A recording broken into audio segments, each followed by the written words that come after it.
Thank you, Rob. Hello, everybody. I'm not going to worry about going over time after that, so just see what I do. Okay. So amazing to be back here in Northern Ireland. I did my PhD at the same time as Phil Jordan did his in Coleraine in the 1990s on peatland restoration. So fantastic to be back here. I need to know how to move this on. Right. So I'm from South West Water. So South West Water is we provide fresh drinking water and wastewater undertakings in Devon and Cornwall and Somerset, so in the southwest of England, for those who don't know how amazing it is there too. I lead the natural resources team, and within that team is contained the South West Peatland Partnership.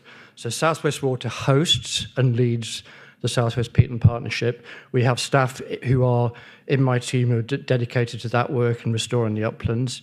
We also have partners in other organisations as well. So you may meet Martin, who's here today, who's in Dartmoor National Park. So we work very closely with other organisations in this partnership with the Environment Agency and Natural England, doing peatland restoration, principally on the uplands of the southwest, Bodmin Moor, Dartmoor and Exmoor, but also in other parts of the southwest as well. So mainly upland peatland restoration. Some of it might be blanket bog, some of it valley mires, some very peculiar southwest mires as well.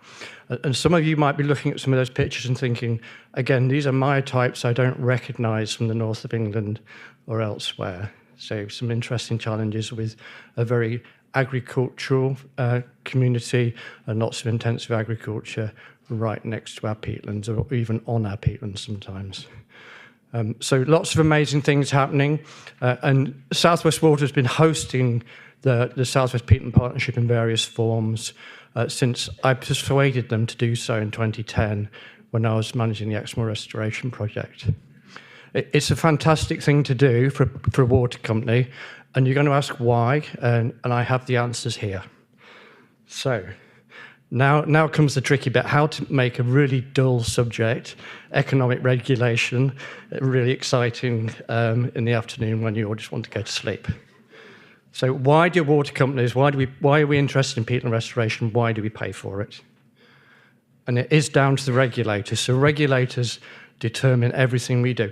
I just realised I can see my words here. This is very exciting. So regulators determine everything a water company does and spends its money on. So we report and our investments are set by these regulators. We have no choice in this at all. We're a private company, but everything we do is regulated. So for those that don't know those letters there, Environment Agency, Natural England, WINEP, Water Industry National Environment Programme, WFD, Water Framework Directive, and many more things. So we have cost controls put on us by Ofwat, the water regulator for England and Wales.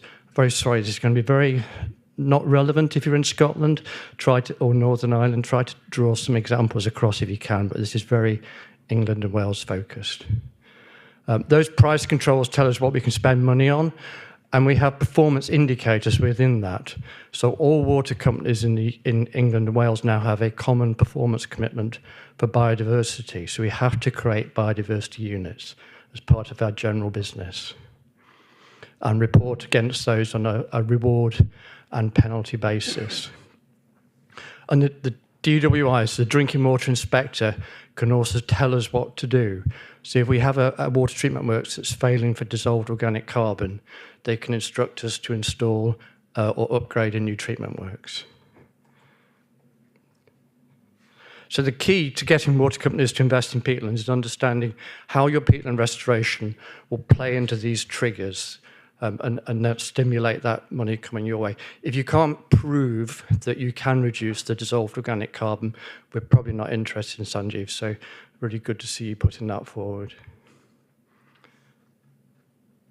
So these are the key things really I'm going to talk you through. So things that are on the WINEP programme, so drinking water protected areas at risk for dissolved organic carbon, or other things that really worry water companies in terms of clean water treatment, like Josmin, which is an organic breakdown product that gives flavours and taste and odour to drinking water, or manganese, which upsets people's pipes, etc. So if you've got these things coming out of your peatlands or upland areas, then investment in water company could be the solution in terms of protecting that source. More tricky is things like flooding, because we're actually not really responsible for flooding in England and Wales. That's going to be principally the Environment Agency or the local authorities. It's only really water companies are interested in flooding if that flooding affects our own assets, our own pipes or our own treatment works. So you have to think more carefully about that in terms of that. But water storage is critical. So if you can prove that the long-term destination from restoring your peatlands is more availability of water resources, that's the biggie, that's the winner. So this is the funding challenge we have as water companies. So water customers, bill payers, they pay for peatland restoration, but peatland restoration benefits the whole of society. So we're paying, you as a customer, if you're in England and Wales, you're paying wholly, or maybe for the peatland restoration, but other people benefit from that who are not paying. So they might benefit from the climate effects, the increased biodiversity, the increased landscape resilience, things like that, or protection of the historic environment. So how do you square that circle? How do you bring those other people who aren't paying for that peatland restoration into the mix? How can we get those who currently benefit to contribute? And is that a societal problem that government should be doing for us? So should it be central government that's funding those restoration projects across England and Wales more because of those additional benefits? Or is there another way of getting those people to pay? I think that's me. Thank you very much, everybody.